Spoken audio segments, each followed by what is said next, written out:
Yow! Welcome, ladies and gentlemen, to our broadcast. This is Team Fortress TV.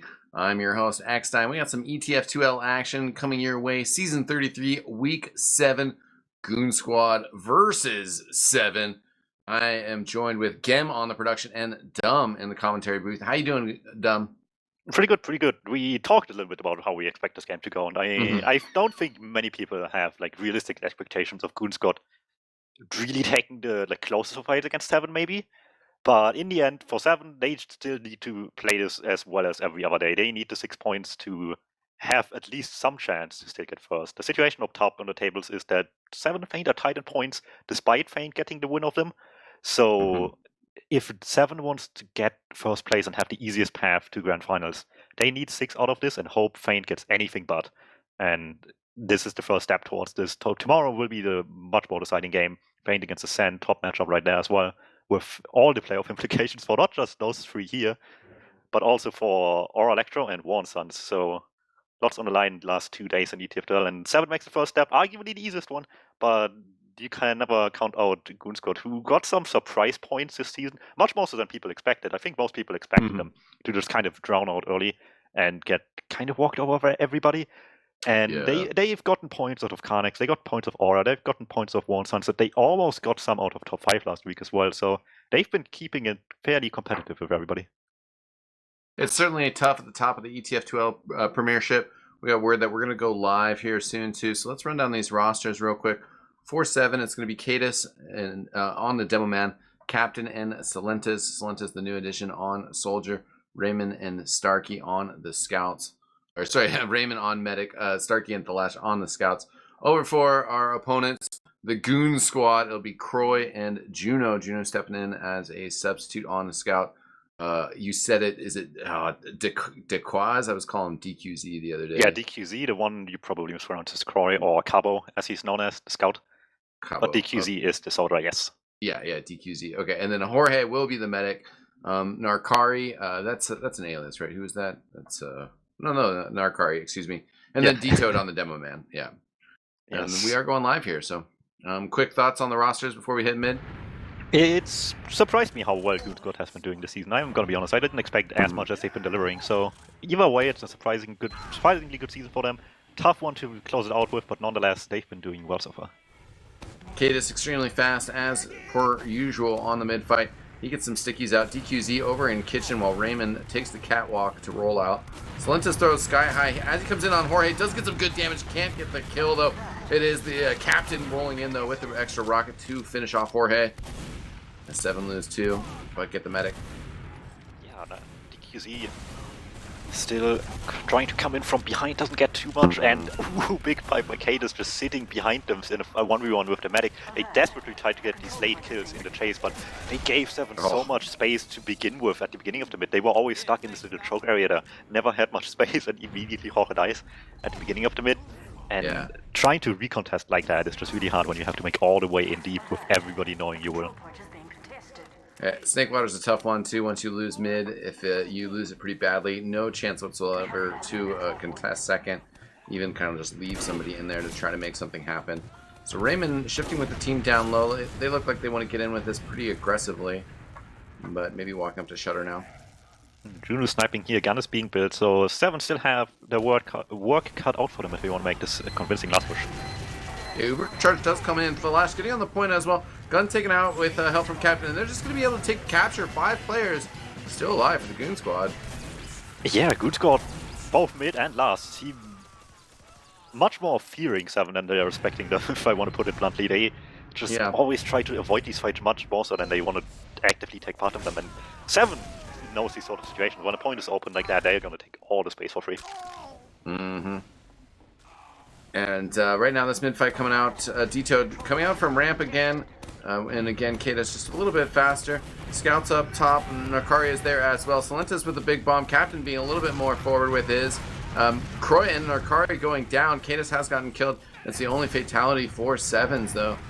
As DToad separated from Jorge. Jorge looking to escape, but Starkey chasing him down.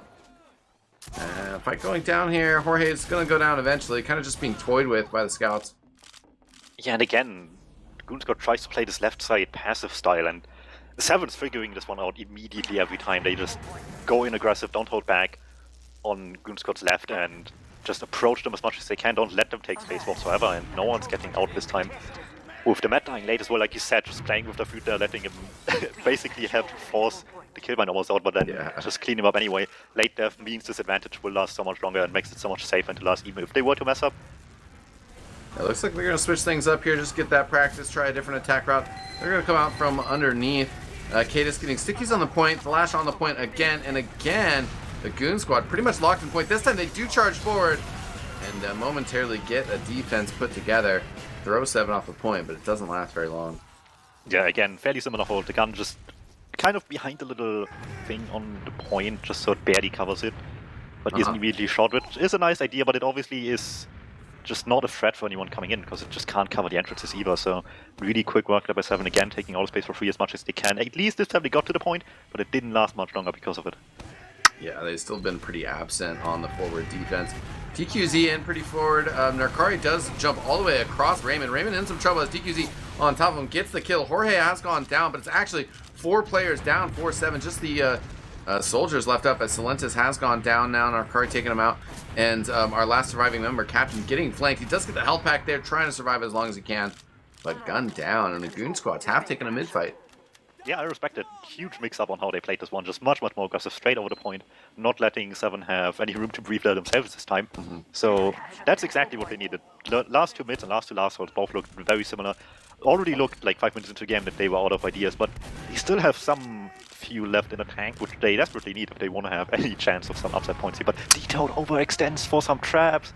The scouts all over him. Stark Silentis clean that one up easily, and without the demo, this crit that actually is coming into Corp might not even get much. It'll be interesting to see. I mean, certainly they're going to need something going on as they've lost their demo man. Se7en surging forward. Rockets being thrown towards the exit from Saw. And Jorge back through Kitchen. They look like they're going to push forward here, but it seems like it's going to be predicted. And Se7en's kind of rotating away. Jorge just gets picked up by a pipe there. And nobody else from the Goon Squad supporting. You got to have more players than just the Crits Creek players. It's not quite like an Uber charge. Yeah, and with DQZ dying late, he even one less to sack with Dito just putting up some passive stakes. Captain on his way to last expects him to come lower, just take the slow way to take the small pack, and there's nowhere for Dito to hide. The demo will go down super late. Point being kept, gets sticked up on the door while everybody's just standing on the point. Really well executed here by Se7en. They have some signs of life here on Goon Squad, but this is the difference between the good and the great team. Se7en just immediately there with the response, before anything even started to look bad outside of the mid-fight. Yeah, certainly TF2 can just kind of be a fast-paced game sometimes. You get these rounds. You get matches where rounds go one way, they go... Yeah, well, it looks like eXtine might have timed out there. I'm just gonna continue on for him then in the meantime as we have mid-fight number 4. Goonsquad again coming left, wanting to approach a little bit more aggressive, and Akari going straight in. Second bomb by DQZ and as well looking for Raymond. Will find the kill there, but they lose both Sollies forward, and on the way out, Captain still immediately aggression forward, both getting 1 each. And now just on Stark and Flash to clean up the last surviving member of Goonsquad here, Cabo. Trying desperately to survive here, gets the pack, but is immediately being surrounded. Se7en super efficient there. Unfortunately, losing the medic will slow down progress, and will be the first time we'll see Se7en not with full add into last year. So it's going to be interesting what they need to switch up to make this happen. For now, though, it's still obviously the much better position here, even if it will slow down the game. Goonsquad stuck in a bad spot, 3 down already, and all they have is Nakari sniping, which is dealing damage. Captain really weak, but no one there to clean up. Besides, Juno actually just walks in and gets Cadis completely isolated from that. Raymond on Critty as well, but it's still just about even, and everybody is just taking 1v1s. Captain Silentis forward in lobby, trying to contest the sniper, not wanting to let the combo come in for free either. And it's a really messy fight. Cabo from the backlines, but Flash spots him straight away, and this hold is becoming mighty thin for Goonsquad, trading 1-for-1. The Captain and Akari both going down, and they don't have many players left alive on Goonsquad. Only 3 up, they can't really fight this, and they have to give up lobby. Jorge disconnected from the rest of the team. Se7en with the crit now up and running. Will just walk over them. Detour Jorge taken down with crit. Stickies. Kate is getting a 3rd one. DQZ going down late here. And now it's just 1 scout and the spawning Nakari on Pyro, but that's too late to reach the point. And by the looks of it, eXtine's power died, so he'll be back in a hot second. So don't worry for your favorite Yaos. He'll be back in a moment. Right, but otherwise, Se7en just still keeping this game very efficient and showing that they have this great punch game that we expect them to have. Always still nice to see in action.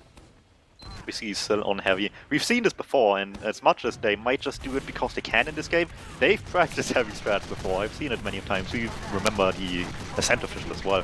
So they also do it when against much more stronger teams here, and no one dares to even commit for that. Nakari just kind of awkwardly gets behind past the heavy, but no one else dares to even try to get past it. And given how the one aggressive mid from goonsquad went, this might not be the best idea. Kate is chasing deep, wants all the kills for himself, only finds one of them. Captain not really able to commit through the window. Cabo meets him in Saw, not really winning that one though. Both of them just kind of scared at the end of that. Se7en practically wins by doing absolutely nothing because they also just don't allow goonsquad to do anything at all here with the heavy on the field, and that might just continue here. We see mild counter strat, so double off class, Juno Spy and Nakari Sniper, so one of these pick classes has to find a success here, either on the heavy or on the medic. That's the big idea. You would imagine at least that that's what they're trying to accomplish, so see if they can manage to. Juno finds himself straight in front of Cadis. That's a free pick, why not take that one? Demo down, heavy still up, just eating a sandwich straight in the face, straight barely out of the sideline actually of the sniper. Nakari really wants that kill, but he's just not getting it.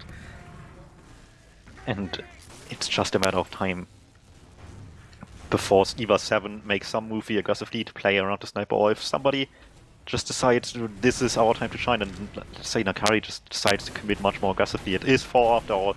goonsquad have to make some sort of moves to even have the slightest of chance for a comeback. And here we go. Cabo Jorge commit from under the point, take the exchange into Se7en. Heads up play, see if it works out, because for the time being, it is just an even exchange. Neither team gets too much with this. The Evers are just out of the equation. And that's all that is really being accomplished here. So not the biggest exchange of all time for either side, but Se7en can be happy with this, as they only need one good opening to actually play into last with and close out the entire game. And looks like they have found just that. They made some space on the big open door to come in, and the heavy getting through the nicest soldiers, getting a lot of damage already. EQC trading for Stark, Cap going down as well. Maybe not the best push for Se7en just yet. Cadis just sacks for the point, gets so much time, stickies himself off, will go down. The heavy not quite enough to close out these kills. 3v2. Scout on heals versus Scout and Sniper, not the best classes to have. You flash, won't win that one. Raymond just gets the Uber a tad too late. Still keeps up the fight and gets Jorge anyway. They didn't pay attention to him with the Scout still there. They were much more afraid, and Raymond is just killing everybody. This Uber lasts forever, and Captain eventually arrives and has so much less work cut out for him now. Spawns are here, but it just keeps on working for them. Scar in deep as well. So much damage with Cadis coming in now as well. It spawns so much better for Se7en, still sacking for the point, but the big sticky damage is just too much. And Se7en putting on a show here to close this one out in just under 10 minutes. And eXtine, you just come back as the game finishes, and you missed some truly incredible stuff. Dang it. There was... It was Raymond getting a 2k on last while Eber was on himself, just keeping himself flashed and sawing, and barely somehow staying alive for the rest of his team to come in the spawn wave and clean out the round. That is hopefully something you'll see in clips, because that was that was incredible. I think there was a thread on TFTV about medic mains DM on other classes. Raymond just showing he doesn't need to play anything else. He has the DM on medic. That sounds amazing. Yeah, well, I'm still kind of getting it back together. I'll need that connect string for the second map, but at least we got the logs here, so we can take a peek at that. Two players breaking double digits in the frags. Cadis and Starkey. Yeah, for a quick game, obviously, that's a bit harder to do. Yeah. So, you know, you have to look at logs on a short game with the pace of the game in mind. Yeah, certainly. And just checking the damage, I mean, D-Toad was able to kind of scramble together 300 damage. But Cadis leading the charge. Starkey, Captain, and Se7en not too far behind. Captain and Se7en is definitely doing a great job on that map from what I saw in the beginning.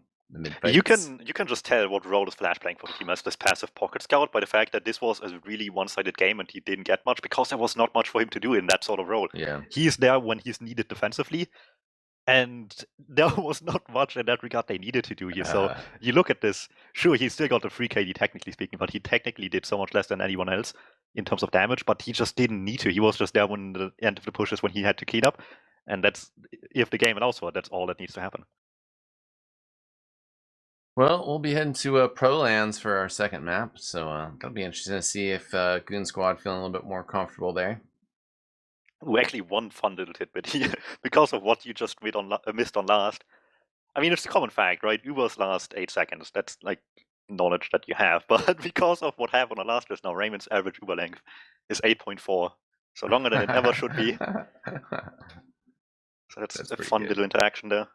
But Badlands, yeah, as you said, new map. Well, I mean, not really, but it's a little bit different than... Yeah, it feels like every season Badlands is just a little bit different. This time we have fast Badlands again. The people have spoken. They'd rather not stalemate as much, but have rounds and much more, unfortunately, for the holding team. So, like, weakened defense, strengthen the offense here.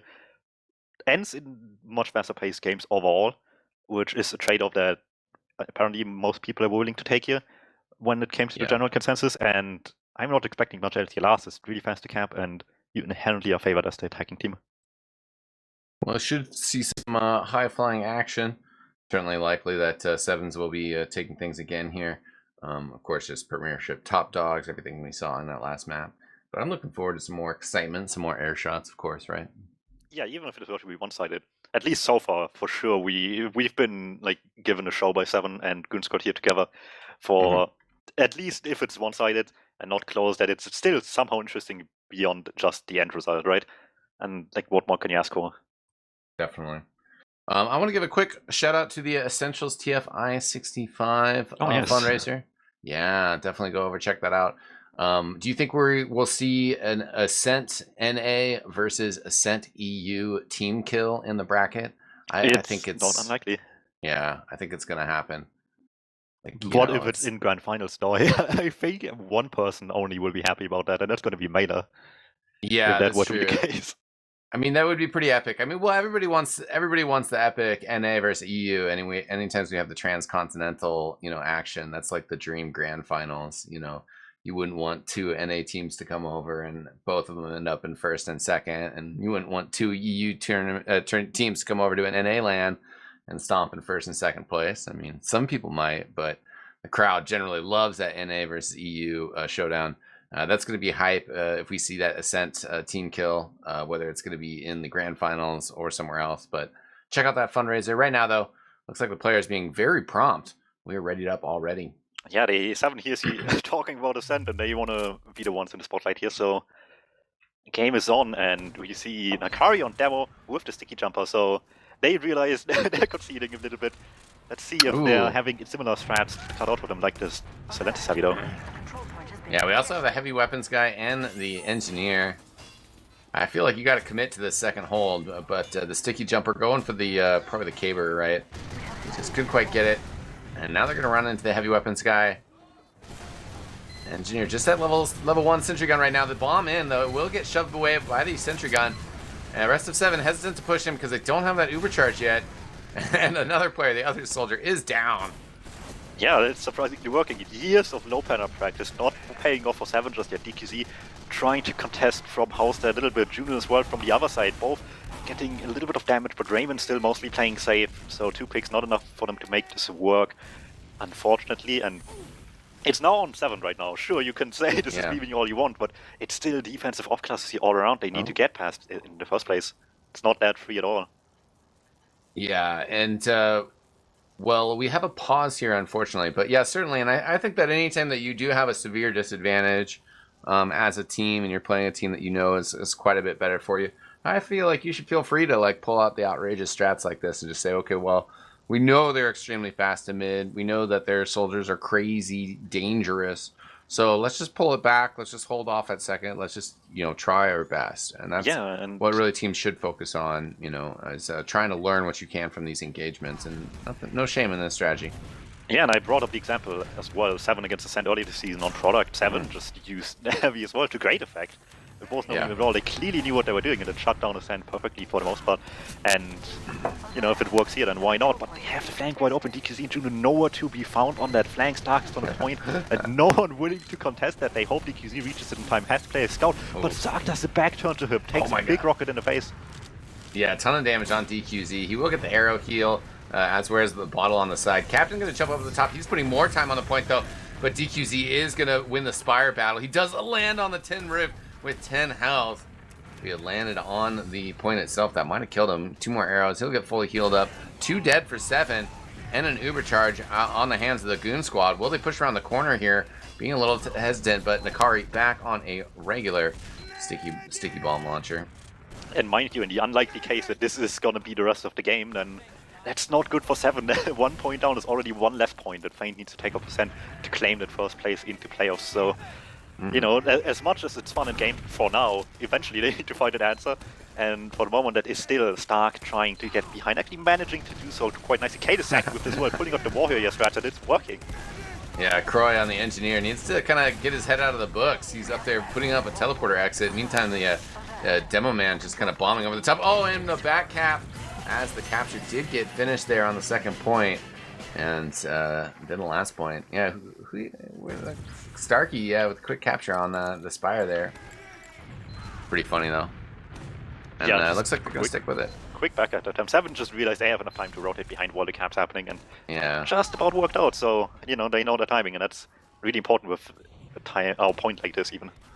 Yeah, Starkey really exposing the deficiencies of that defense. Was just able to run through the drop down and then get all the way on the Spire completely uncontested.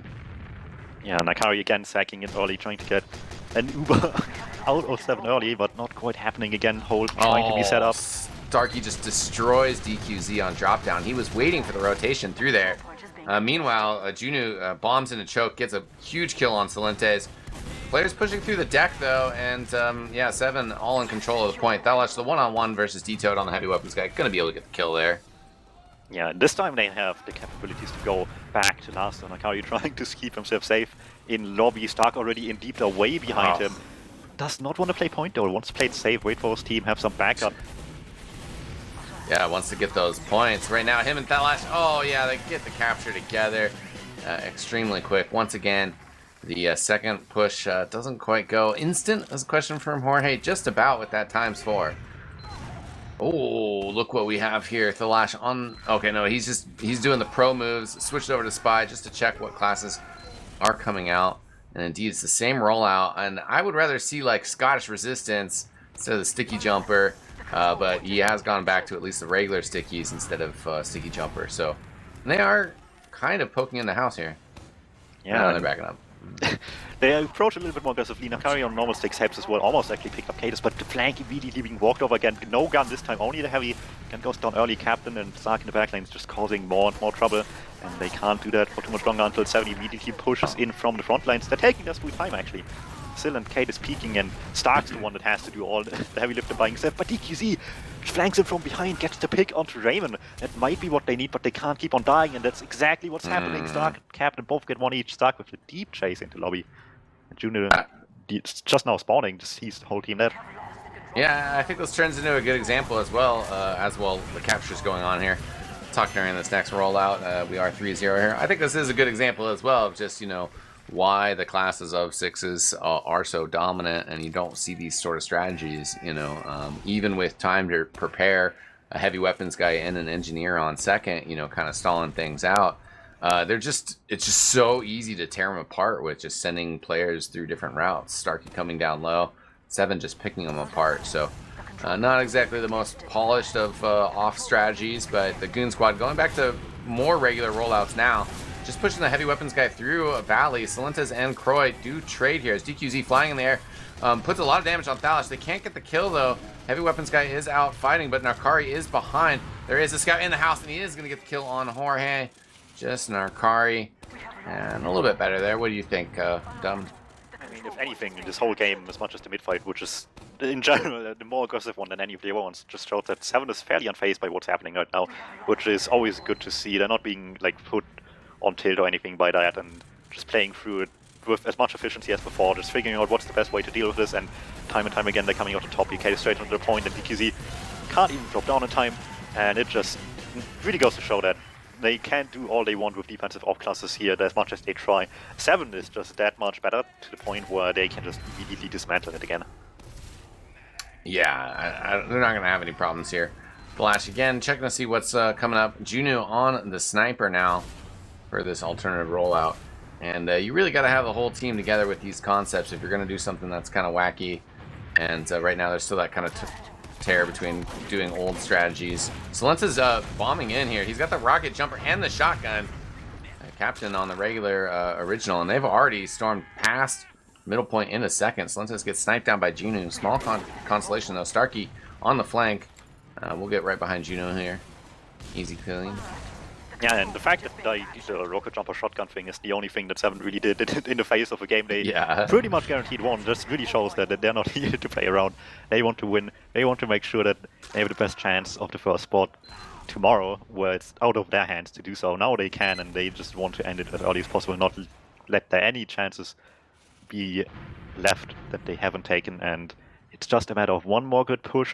It is arguably one of the best positions for goonsquad in the game, besides the first, second hold, where they have a proper setup on Lars with Luba, so they have the ability to fight back. It's just a matter of how well they know what they're doing here. Yeah, I was just thinking that same thing as well. Cadis walking in with a company in the lower right. Cadis isn't there, but the rest of the team is. And we do have Pyro up. Scouts are in. Well, one of them, Sark and Captain, actually with Raymond all the way behind them in Lars, already using straight behind them. Get the Uber DQZ already down is one pick, as long as they can keep safe on the Uber for themselves. Raymond gets chased on. Captain might die for his troubles though. Yeah, it's actually going really well for goonsquad. They're going to be able to get Pyro on top of Raymond as well. Thalash kind of sneaking down low. I mean, they still have to be pretty careful just with how fast this point captures and how dangerous these 7 scouts still are. Thalash, very low health. He's going to back up through lobbying. Actually, the only one surviving from 7. He's going all the way back. Yeah, I mean, at this point, the impression of this game is that goonsquad just wants 7 to work as hard as possible for this win as they can, and despite all of what they did before, just not having the win by playing good defense might just be the best way to go about it. And Captain and DQZ trade in a little Spire fight. No big deal, not much of consequence, but just kind of a little amusing. Well, the Raymond back on crits, so the ambitious exchange didn't work out, so they just want to surprise him head on. Worked once before, so why not twice? They still have to deal with a gun and a pyro. Gun not taking crits, pyro can reflect them, so they have to play with that in mind and find an answer to those two first, and deal with those more quickly than anything else with this crits if they want to make this work. They are ready with it, and they are coming from underneath. Cadis, oh no, he hits the roof with his first sticky, his second sticky, a little bit further, but he does get Jorge, wow, right by the spawn. That was an amazing sticky, but unfortunately, they also lose a few players there. Broy, Narkari, and Dito still up. Might be enough to hold a point. Yeah, Se7en gets the first show of practice to push Badlands last with it. So far, it's not looking as good as anything else on this map so far, so they've got some work to do. Starkey tries to catch mid for the point. Narkari has to drop down there to make safe. And Stark still putting up a fight, still gets one, he gets another one. Doesn't quite manage to kill literally everything on us, but he's keeping them locked in there, and that's all you can ask for.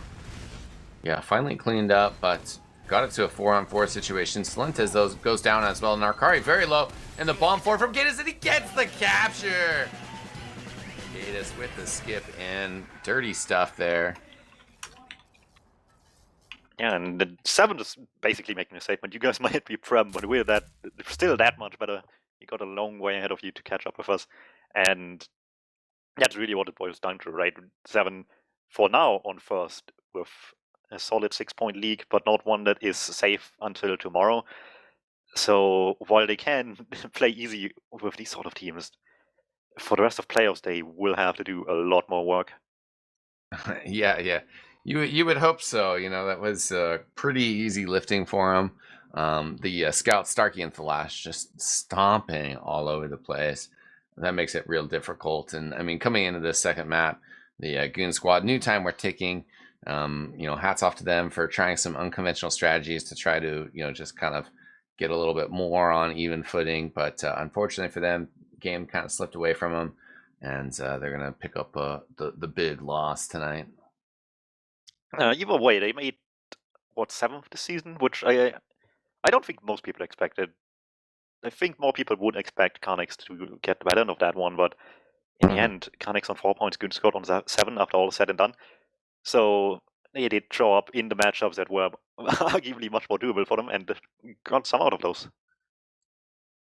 Yeah, looking forward to that.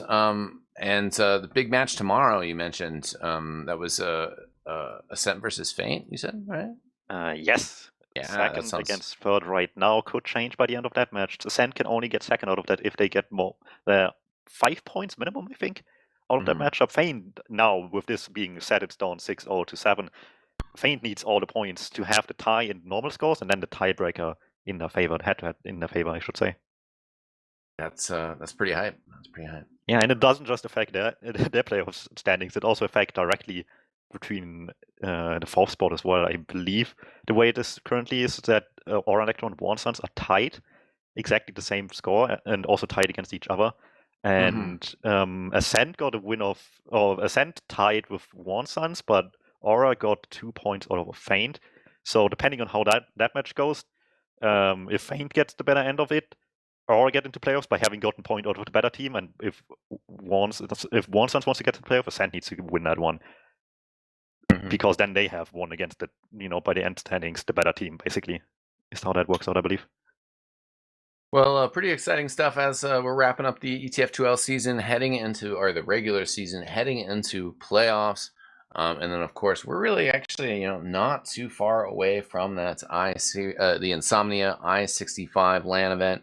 So teams definitely trying to get their practice in, sharpen things up, make sure that, any problems that are starting to arise that show up in these games, that they sort them out, figure it out, and show up to LAN in top competition state. I'm looking forward to that. And as we wrapped up this regular season, though, with Goon Squad putting in a pretty solid shift, let's bring them in to have a little conversation. We're joined by Jorge, Junu, and Nakari. Let's just say hello real quick. Jorge, how you doing? All good, man. All good. How are you? Good. Junu, how about yourself? Hello. And Nakari? I'm good. Awesome. Okay. All right. Yeah. Go ahead. All right, yeah. Obviously, I mean, the game against 7, you can't expect the best out of a team that just made Prem, but let's just, focus on what did go well, which is most of the rest of the season. I believe, the least amount of people had you guys on the radar coming into the season, but you still came in, got 7 points, got points out of 3 teams, almost top 5 as well last week. So the improvement is there. How are you guys feeling overall for the season? I think it was quite good to get a few points. I feel everyone's improved a bit. Not sure about Nakari, but everyone else did their best and improved significantly. But yeah, it was a good experience. I think that's the main aim of this season. All right. Sounds good. Any sort of future plans? I don't know if the 7th is a spot that will kick you out of Prem or not this season. I have honestly no idea. But in case, what's the plan for next season for everybody here? We're looking for a bigger rep than Nakari.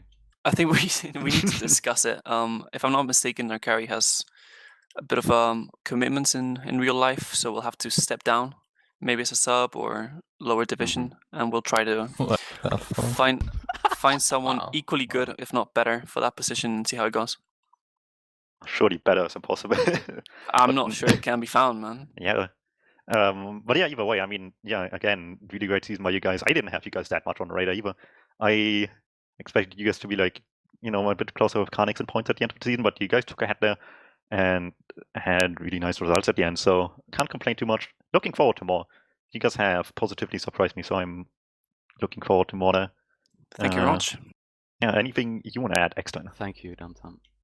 Just curious, if these guys I mentioned in the broadcast, I mean, obviously with teams like Se7en and Ascent, NA and EU, they're big contenders for the Insomnia LAN. But curious if any of you guys had plans to attend either as a team or just with other pickup squads. Don't think we are planning to, and I'm not sure if Carbo's going. Are you going, Carbo? He's not here. Oh, he's not here. Sorry, my mistake. No, I don't think anyone's going really. Apart from no one. Okay, well, maybe we're not ready for that stage yet. Well, I encourage it. Contending on a LAN, whether it's the Insomnia or Copenhagen. Copenhagen's a good time, so that's a little bit further away. You guys got time to plan for 2020. Also, oftentimes cheaper for people in not England because you don't have to go over that little bit of ocean there. Yeah. If you have other questions, then let's just move to shoutouts, I suppose. Yeah, exactly. You guys got any sponsor shoutouts, friendly shoutouts? Yeah, let's start with Rock up top. Not really. Not really, no. Okay. Thanks for wait. I always forget, man. Thank you for you guys for casting this game. I know it's a lot of your time, and I'm really happy someone's doing it. So thank you for that. Yeah, you're welcome. Our pleasure. All right, Juno. Hello. All right. Juno's not even in the team. I mean, shoutouts. Shoutouts to Goon Squad for having me sub, and Utka for not being here, so I could have this. I could enjoy this thrilling ETF2L experience. Shoutouts to my former teammates from last season, Kelvin and Everax, for I don't know if they are out of the playoffs yet. it depends. It depends. The match tomorrow decides basically. Yeah, shout out to Feint win is Everax for and Kelvin. playoffs. So Ascent needs to win for your former teammates to make playoffs. And shout outs to what was the team again? Se7en. Yeah, they're like a little known team, you know. Happens. Okay, Nakari. Thank you guys for casting. Thanks Se7en for playing and not adding me like for the official or anyone from my team. Shoutouts to Everex. I hope he gets some sweet puck champion luck for his playoffs tiebreaker, because he indeed is a puck champion. Shoutouts to Lock and Load the Weapon for carrying me to Prem, like all the way to Prem. Stick with me all the way from like CP Orange. Yes. And shoutouts to Juno for subbing. No problem. All right, shoutouts to not the lock and load from me, and yeah, that's basically it. Unless you have anyone next time. Nope. Shout out to, well, yeah, I say no, and then I say, well, shout out to Gemm, our producer, definitely huge. Shout out to him. Appreciate that so much. All the Team Fortress TV producers, everybody kind of hitting things on the schedule. Shout out to the ETF2L admins already mentioned. Nations Cup was a lot of fun. So, you know, I'm still kind of in shock and awe over that. Going to be hyped for the match tomorrow. So, ladies and gentlemen, please tune into that. Also, we actually have some NA coverage tonight. The dying, the dying screeches of ESEA as we get some playoffs coming your way. Should be a pretty great match though. Cafe Monster Rebirth versus Ford Gaming in the lower bracket, 6.5 hours from now. I think play-by-play is still to be determined, but I might be there. Okay, I know that. We see you guys either in 6 hours or tomorrow about the same time for Ascent versus Feint, the playoff decider for literally everyone involved in playoffs. And yeah, we'll see you then. All right, thanks for tuning in, ladies and gentlemen. Peace out. Good night.